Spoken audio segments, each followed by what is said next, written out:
Okay, ladies and gentlemen, Mickey's big hand is on the 12, so we are in session, and we do have a quorum. Miss Harriet?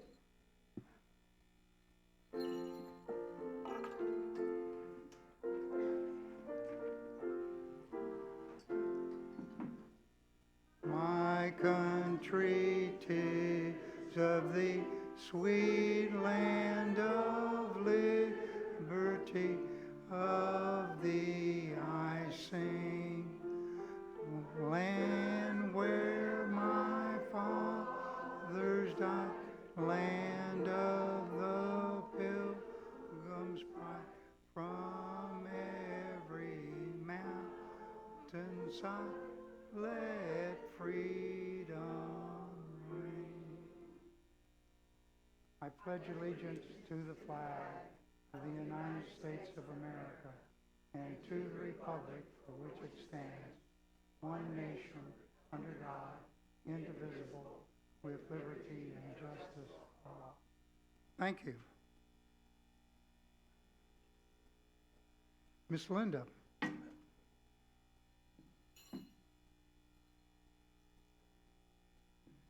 Good morning. The person who's bringing our thought for the day really needs no introduction, but I thought I'd give you a few little background tips on her. She grew up in Havana. She's been married to her husband Tom for 38 years, and they moved to Cairo 30 years ago. She has 2 children and 3 grandchildren, and she enjoys the beach, boating, sewing, camping, and cooking, especially during the holidays when she can make lots of goodies. And did you know that she enjoys community theater and has been in numerous productions in Cairo and Thomasville? She's active in her church where she teaches children's church. She sings in the choir and she plays the piano. But we're so glad to hear from one of our Westminster's favorite people, Lynn Kimmel.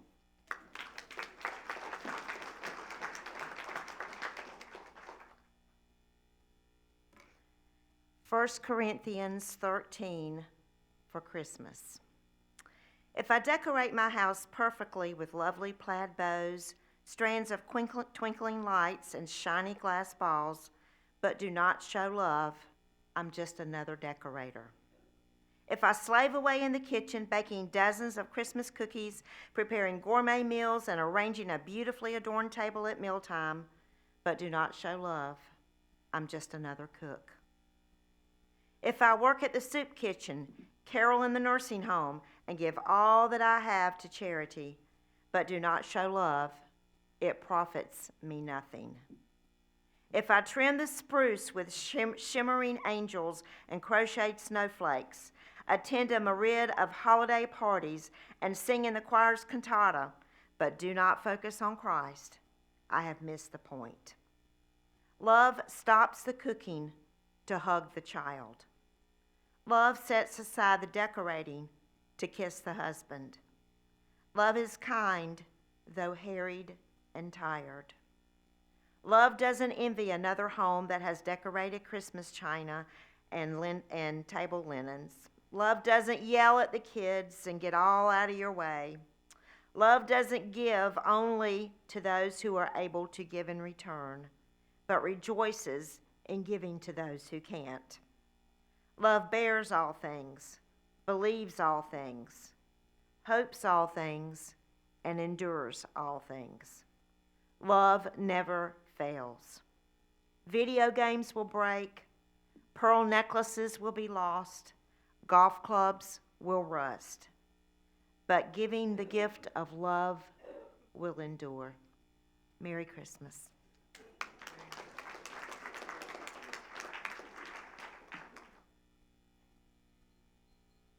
Miss Lynn, thank you for that, and help us to focus on why we're here. Miss Darlene.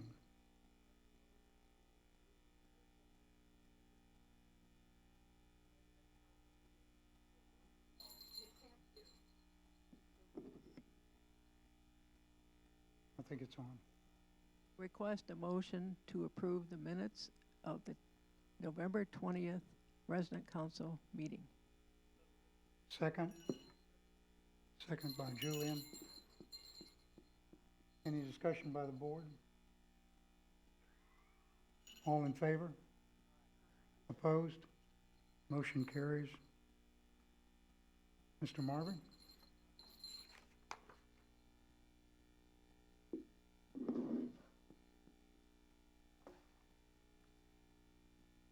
Okay, we've completed 64% of the fiscal year, and our budgeted income was $38,235.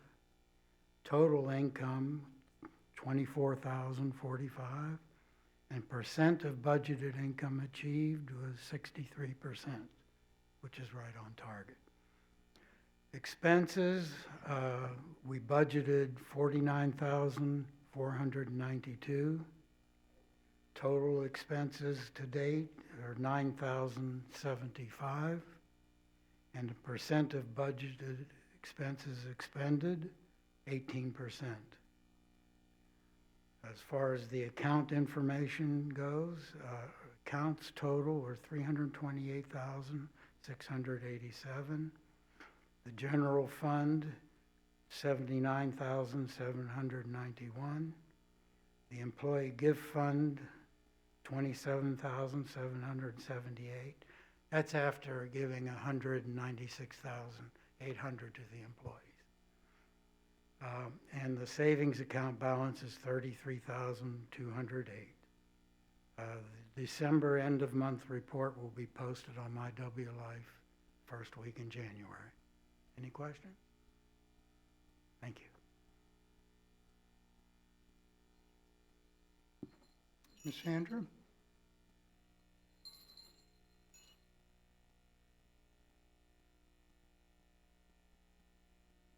Good morning. We have some more new people to introduce you to.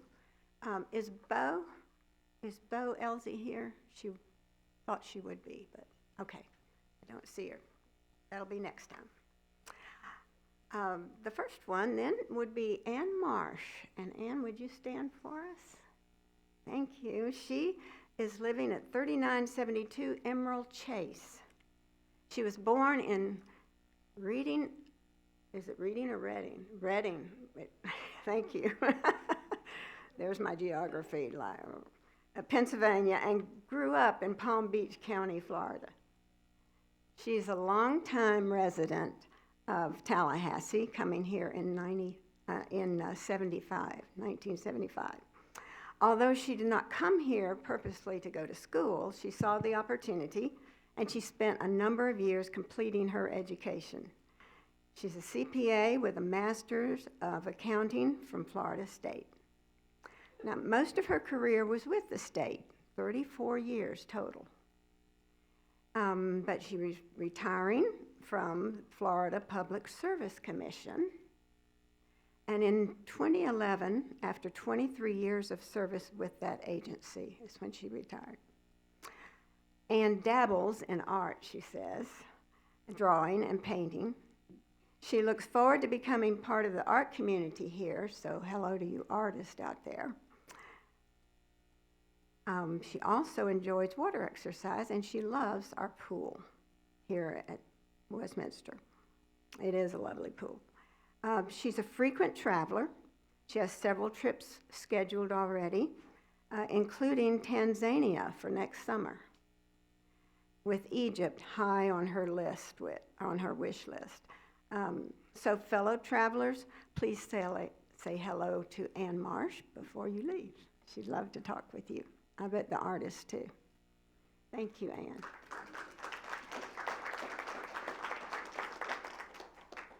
And now we have a couple, John and Kathy Wynn. John is a longtime resident of Tallahassee. Actually, both of them are. And they met as undergraduates at FSU. John majored in philosophy and psychology with a master's from Park Gator, Florida, in philosophy. He taught middle school math and science before becoming a consultant at Florida Department of Education.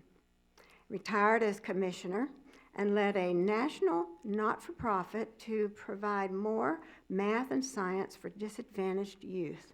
And he was telling me just a little while ago that he traveled daily to Dallas from here, flying back and forth for quite a while, right? He says he got used to it, but he came back and forth every day. Now, Kathy worked for 23 years for the State Agency for Persons with Disabilities. She retired from the Department of Health and Health Promotion, Disease Prevention, and led a team to provide medical personnel for state areas in need. They both love to travel often to visit their 4 children and 6 grandchildren. They're busy exercising their Golden Doodle Lab and excited to have access to 2 gyms here at Westminster. Thank you for being here, and we welcome you both.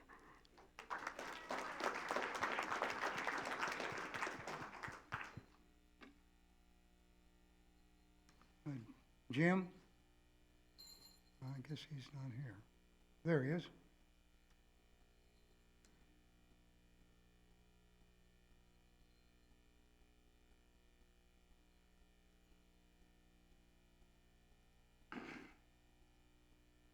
Morning.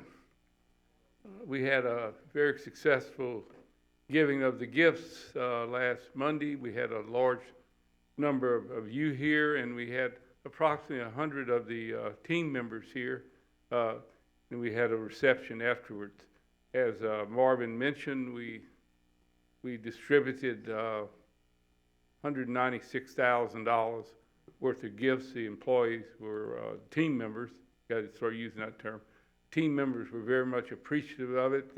Many of them came to me, and really they should be coming to you, because the real joy on this endeavor is the amount of really money that we generate from you. And it's been another successful year. Marvin mentioned we gave out $196,000. We used our reserve to do that, and then some gifts came in late, so we built our reserve up a little bit. I think the big thing that happened this year, that working with the board and Marvin, who came up with the design, was we were able to recognize our senior employees, which was about 68 to 70%, who have been here the whole year, and they got a gift that was about 10% more than last year. And then we gave $50 a month for each month the employees were here. So we had about 90% of our employees got 350 or above, and I think that was really proved our system worked. And it encourages, I think, the message we sent out, that we want these new employees to come here, be a part of our community, to service, to do that. The more senior they are, the better their service are, and I think all of us come out much better on that. So the Christmas gift fund went very well, thanks to you, and we look forward to starting the process again in about 6 months. Thank you very much. Merry Christmas.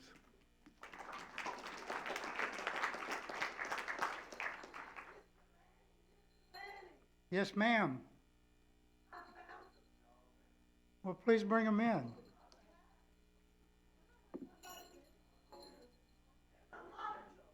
Well, bring them all in.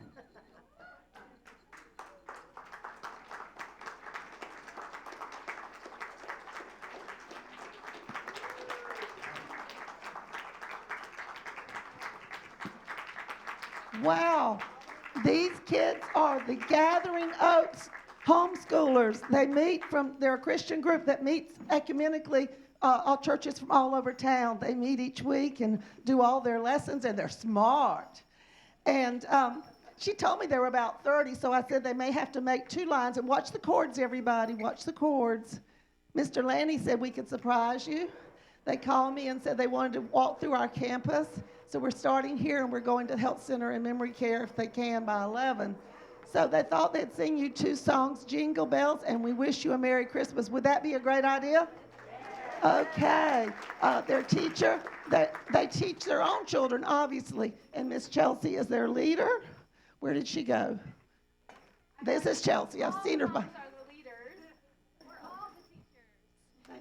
We thank you so much for having us. Yes, we're all the way ages from our nursery ages all the way up to high school.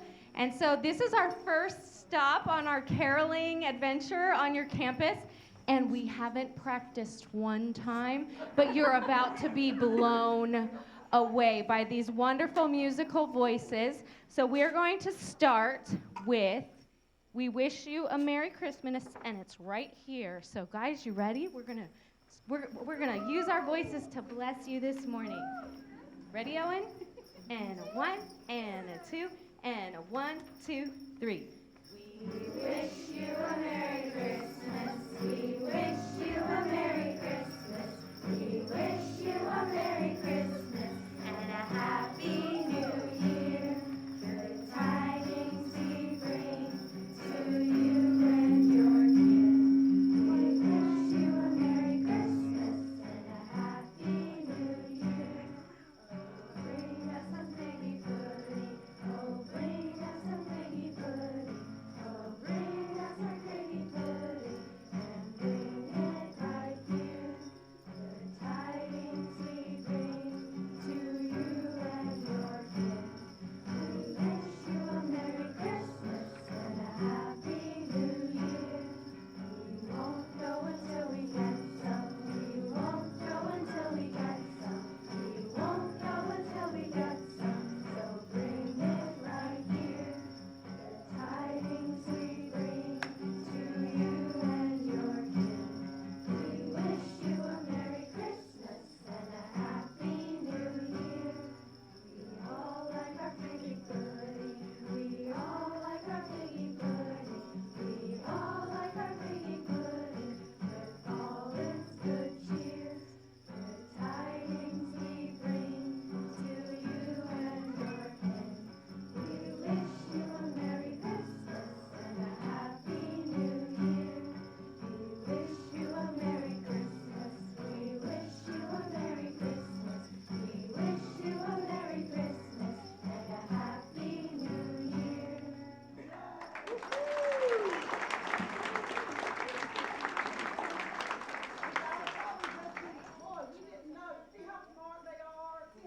Or they knew all those verses.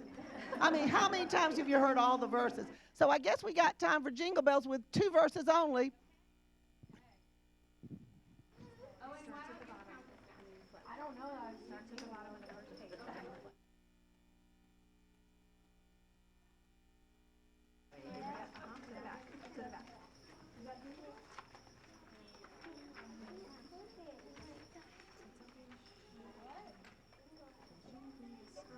Okay. 1, 2, 1, 2, 3, 4.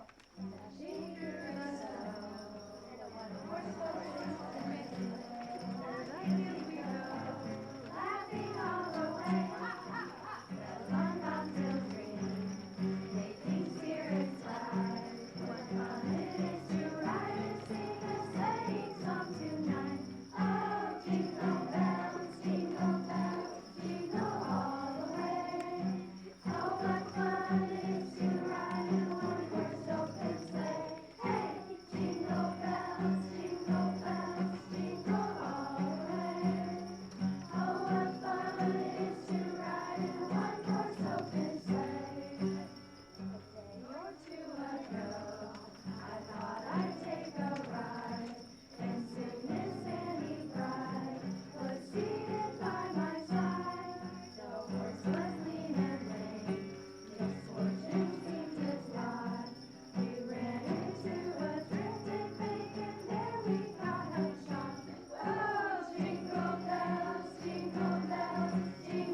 Actually, that's the third school group to be on our campus this month. We had Holy Comforter, and then we had Buck Lake last week, I think, and now these young children from homeschool. So it's great to have them come out here and provide us with this entertainment, and for them to see what goes on out here in our community. Our next presentation is by Mr. Mike. Mike, will you come up and make your introductions?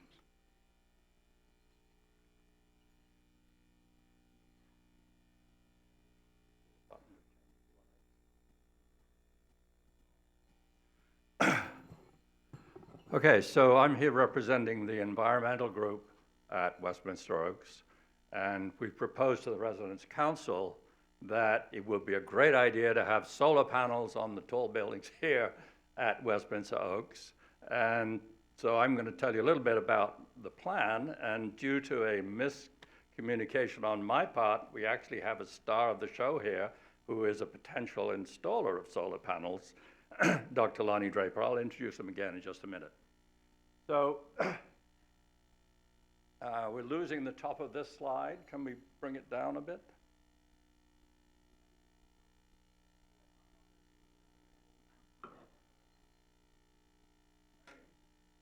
Well, what it says at the top is what I just said. That is, the environmental group is proposing to the Residents' Council that we have a solar expert look into the question of getting solar installations at Westminster Oaks. So the advantages of this, of course, is that solar panels will reduce environmental damage caused by the burning of fossil fuels that are environmental interests, but also, of course, it will save cost.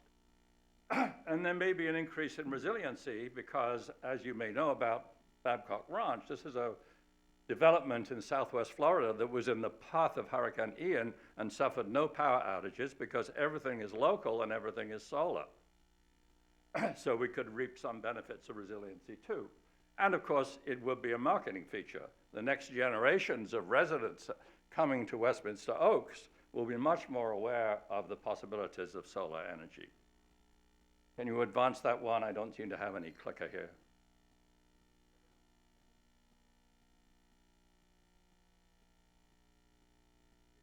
Ah, thank you.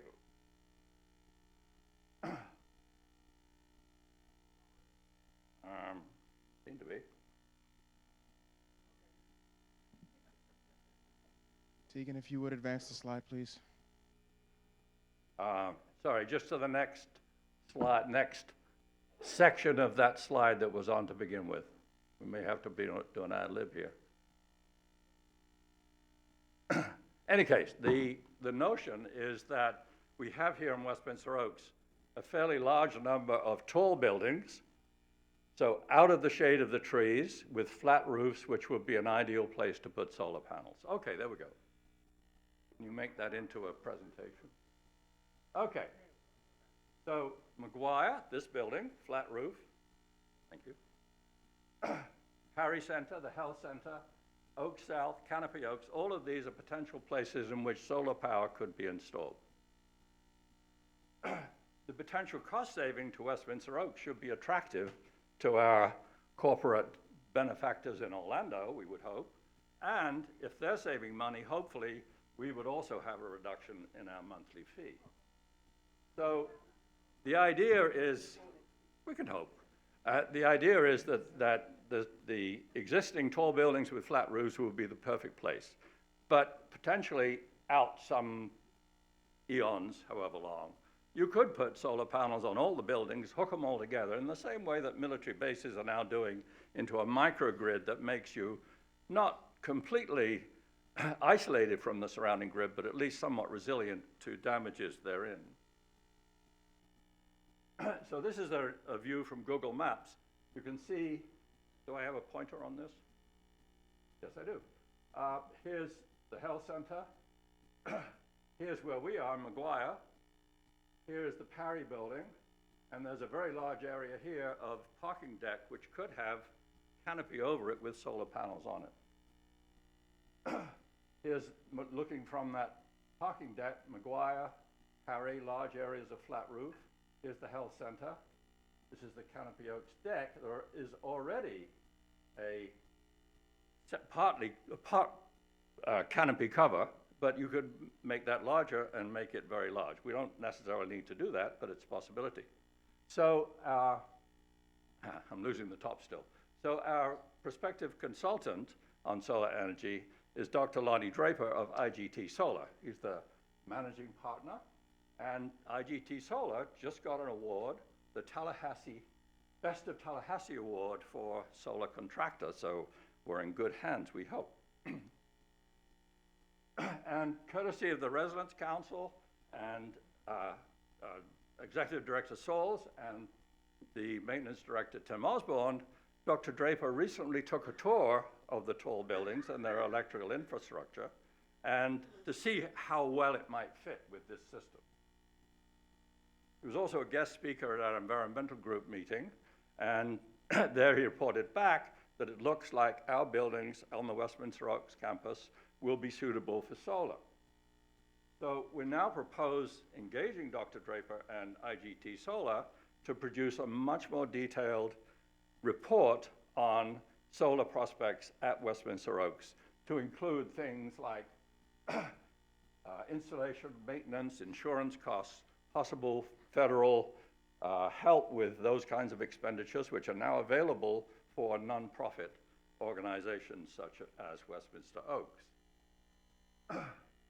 So these are some of the projects of IGT Solar. We have down here the solar panels on the Tallahassee main terminal, airport main terminal, a factory building with solar panels on the roof, the Shields Marina down at St. Mark's with solar panels. You can't see any of these because they're all on top of the tall buildings.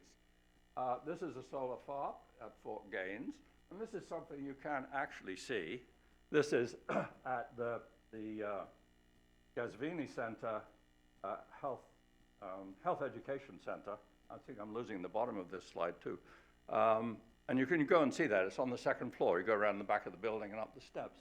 So this is a series of solar panels that cover this patio that otherwise would have been too hot to sit out in the sun, but it provides filtered sunlight and generates energy.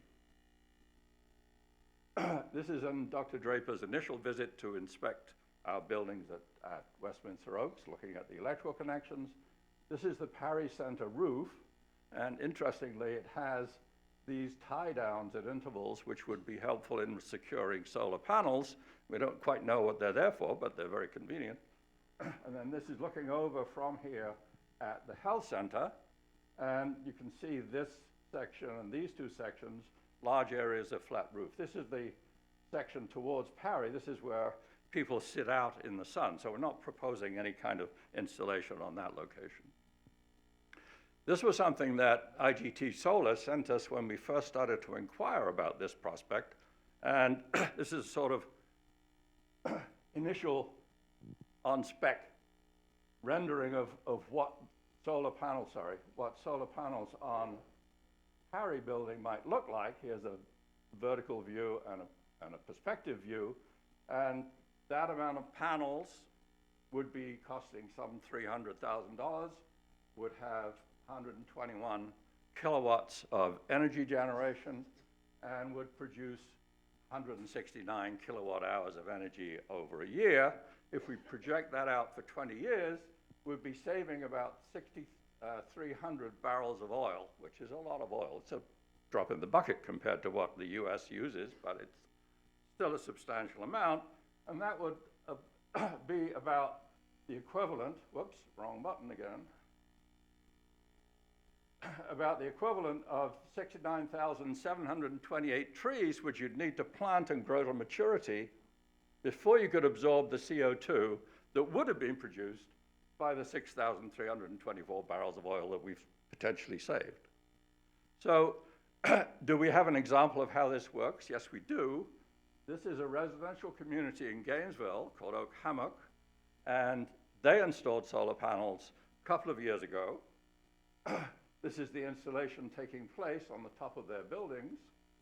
Their cost was about $603,000 for their installation, which is about 2.5 times as big as the one I just showed you. The estimated savings are about $50,000 a year. they make that about an 8.8 or nearly 9% internal return on investment. That's a term which is a financial term, and I'm not sure of the exact ramifications of it, but those of you with financial qualifications will know what it means. Interestingly, at Oak Hammock, they had a number of engineers, residents who were retired engineers, some of them from the University of Florida, and they did the initial research and presentation to the management, and after a good deal of back and forth between the committee producing this research and the management and Gainesville Utilities and the potential installer, everything was approved and it is now in place. I don't think we have quite the cadre of research level engineers who might help us in this same way, but we do have a local consultant, IGT Solar, and they can produce a detailed report on Westminster Oaks possibilities, and our proposal is that indeed that should be done, and we're asking the Residents' Council to approve that in addition to approving the fee. And that is the extent of my presentation. And in fact, if I can just introduce Dr. Lonnie Draper again. Could you stand, Lonnie? It was a miscalculation on my part that Lonnie is here, so my apologies to him, but it's great that he is here because we can introduce him, and either of us can answer questions that you may have. I'm sorry? Oh, the fee is $17,500. It was on the bottom of this slide, but we're missing some of it. In the briefing meeting, they proposed a fee of 17,000 or 1,700. I'm sorry, 1,750, not $1,750 for Dr. Draper to move forward. And so now we bring this to the council. Do we have a motion to move forward? Ms. Beverly, second. Ms. Sharon. Discussion by the board, if any. Discussion by the residents. If you have any questions, we have the expert here.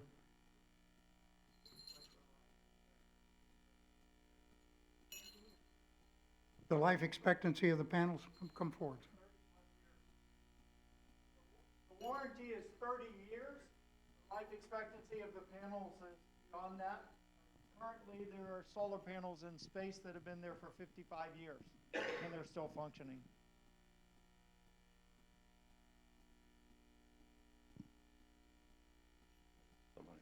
What's the maintenance required on the solar panels as far as cleaning them and what have you?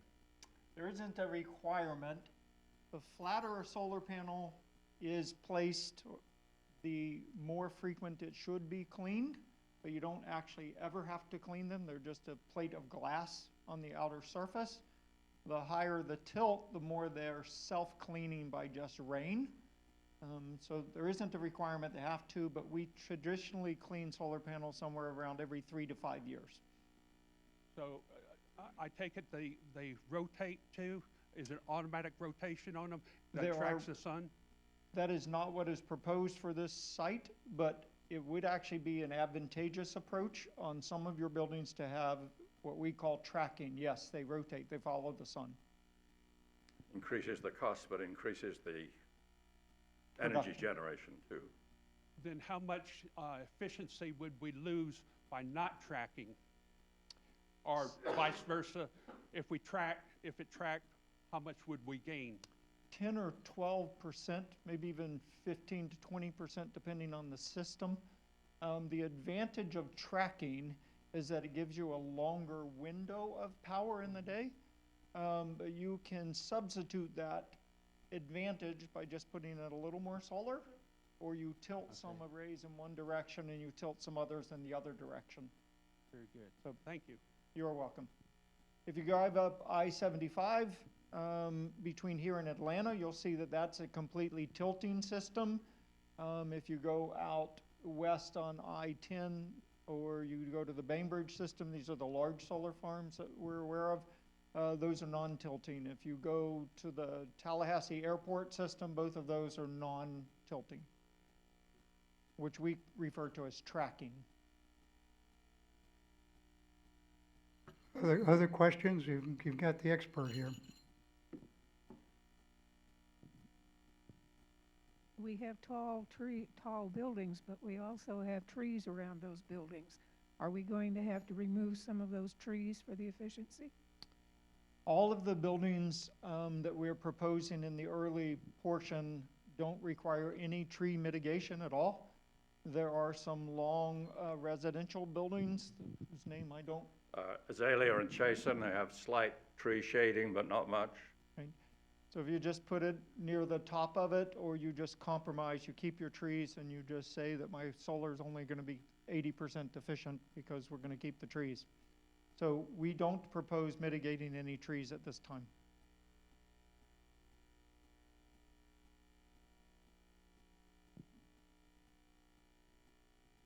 When you have the slanted roof, what plan is there for the solar panels on those, and is there increased cost with that? There's actually a lower cost to put them on a slanted roof that is facing south than there is flat in some circumstances. That is cost per production. If you have a southern roof at 30 degrees, that's your most perfect roof. The less optimum would be east or west or flat. You can tilt panels on a flat roof, but they're not required. Today's solar panels can be purchased such that they absorb energy even at a very low tangent angle.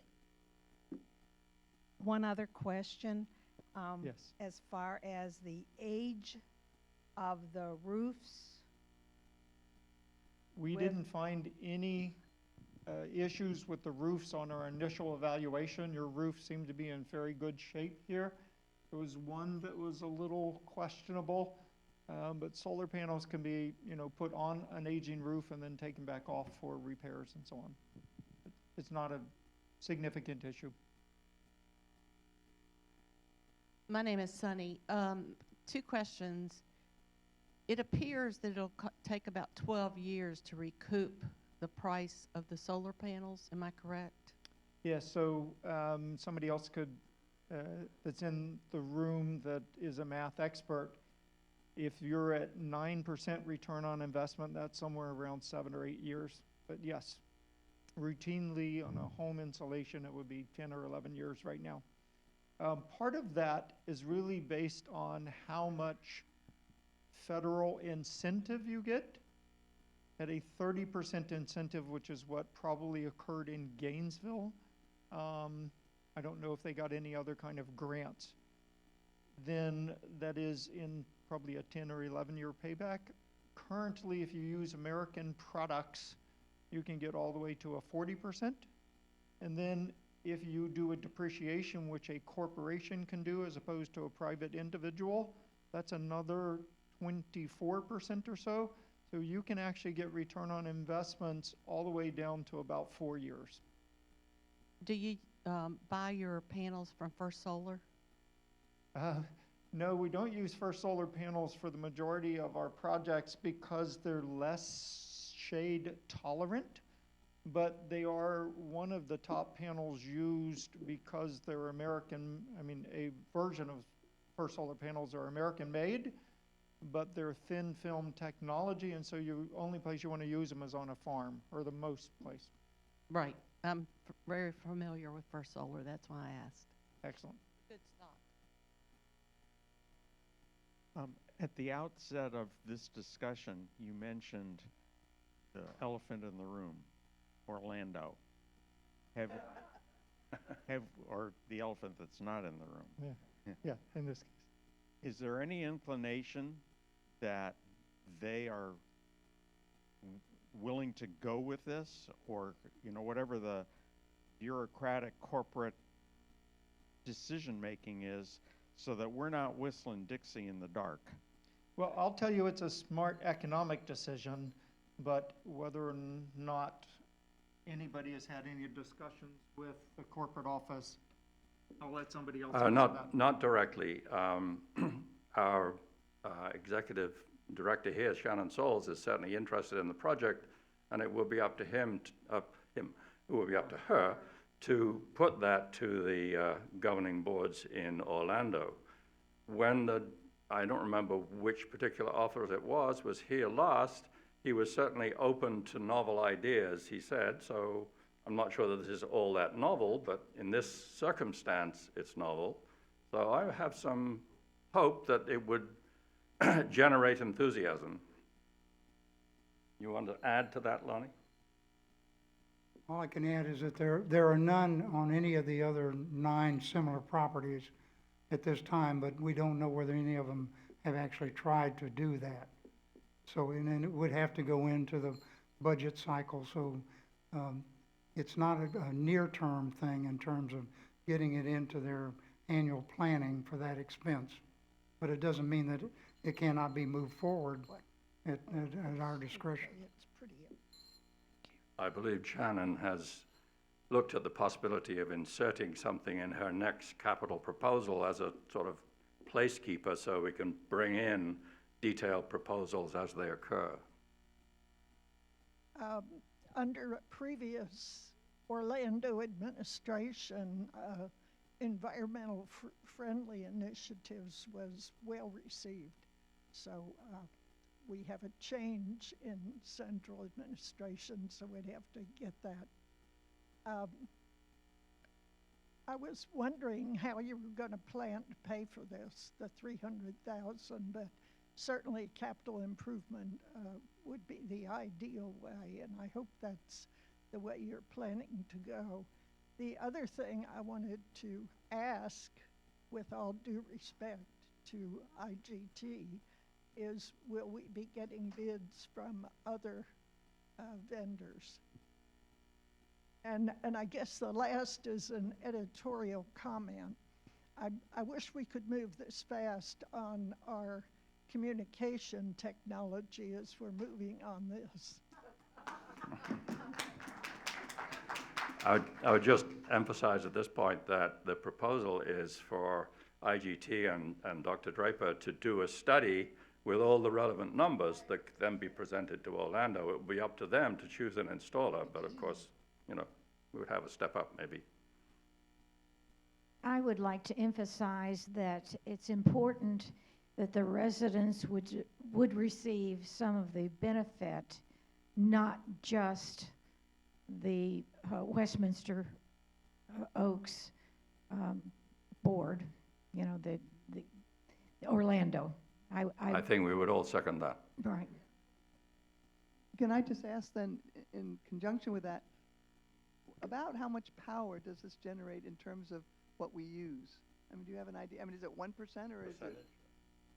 So in a particular building like the Health Science Center, it could hit 100% on certain days, but probably more like 30% on average, maybe 50%. But I haven't done any of that study. But that will be part of it?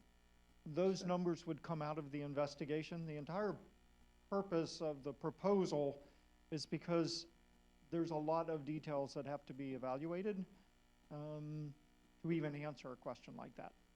But still, you're suggesting it's a substantial amount, not just a piddling amount. Yeah. At Oak Hammock, they reckon that they're getting somewhere between 7 and 10%. That was their projection, and they think they're on track to do that, which is, you know, not a great percentage, but it's a significant amount. It's $1.2 million over the 20-year projection savings. Which should come back to us rather than to Orlando, is the general feeling. Okay, now remember that this is just asking for the study to go forward. This is not that, so in the interest of time, Mr. Hinkie. In this regard, because mine's way down the. Okay. Now, this is only to move to the next stage, as we're going through this in baby steps. Any other particular questions from the audience? Okay, to the board, we have a motion and a second. All in favor? Opposed? Okay, motion carries. Mr. Marvin and I will figure out where the money's coming from. And,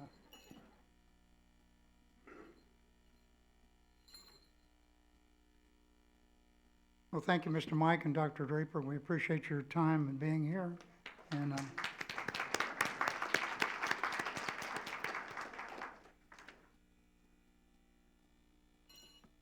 Next item is the appointment of the nominating committee. In the bylaws, there's a certain time schedule and requirements for moving forward to the election for new members of the resident council. And so the December meeting requires that we announce the nominees. And so they are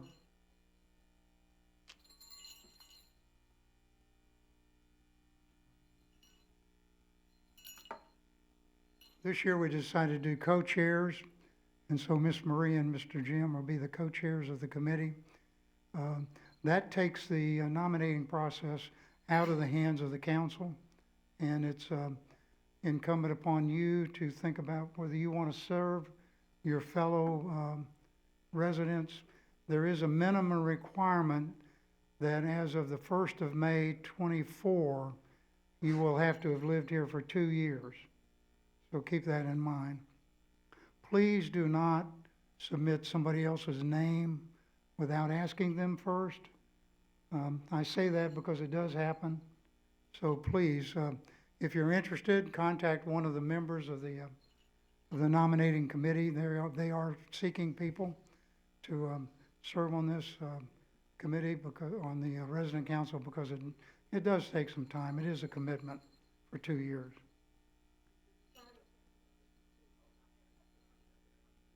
Yeah.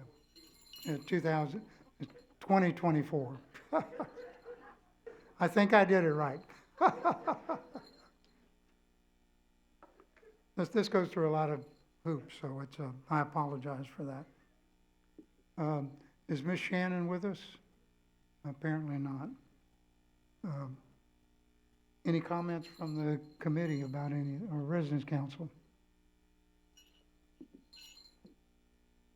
Any questions from the residents that we might be able to answer? Having heard none, two closing comments. The quarterly meeting is Monday, the 8th of January.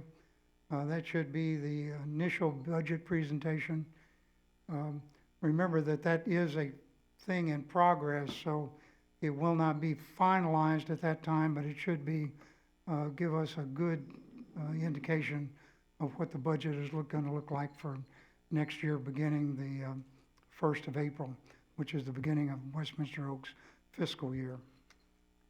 The January meeting will be the 22nd due to holidays, so we'll have that meeting on Monday, the 22nd of January.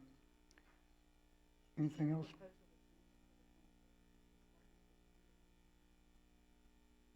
No, I think that's we've already moved it. That's the previous one. Okay. Yes. Is this on? Yeah. I would like to remind you that our final Monday night music for this year is this evening, and it will be the Westminster Singers Christmas program. These people work hard, so come out and listen to them. Well, in that case, Merry Christmas, and we're adjourned.